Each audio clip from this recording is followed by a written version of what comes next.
মঙ্গল কাব্যের রচয়িতা রায়গুণাকর ভারতচন্দ্রকে অনেকে যুগসন্ধির কবি নামে আখ্যায়িত করছেন, কিন্তু কোন বৈশিষ্ট্যের কারণে তিনি যুগসন্ধি কবি নামে আখ্যায়িত হয়েছেন?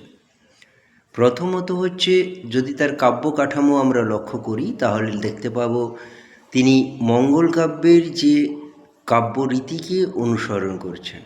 কারণ তখন হয়েছে নতুন কোনো কাব্য কাঠামো গড়ে ওঠেনি, কিন্তু নতুন যুগের কিছু বৈশিষ্ট্য তার কাব্যে রয়েছে। যেমন যদি আমরা ধরি চরিত্র চিত্রণের ক্ষেত্রে, সেখানে দেখব দেবাদিদেব মহাদেব তার পৌরাণিক গাম্ভীর্য হারিয়ে ফেলেছেন।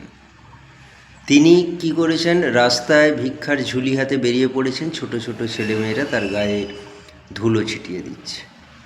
এখানে অন্নদার ক্ষেত্রেও আমরা দেখি সেখানে দেখতে পাবো মনসা চণ্ডীর সঙ্গে তার কোনো মিল নেই, বরং ইনি হয়ে উঠেছেন সাধারণ মানুষের অন্নদাত্রী, যাকে দেখেই হয়েছে নির্ভয়ে ঈশ্বরী পাঠানি বলতে পারে আমার সন্তান যেন থাকে দুধে ভাতে। এছাড়া তো শব্দ যোজনার ক্ষেত্রে অভিনবত্বের পরিচয় বহন করে তার অন্নদামঙ্গল কাব্য।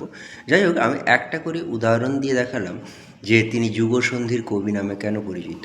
পূর্বের একটা বৈশিষ্ট্য রয়েছে তাহলে মঙ্গল কাব্যের কাঠামোটা, আর পরবর্তীকালের বৈশিষ্ট্য রয়েছে চরিত্র চিত্রণের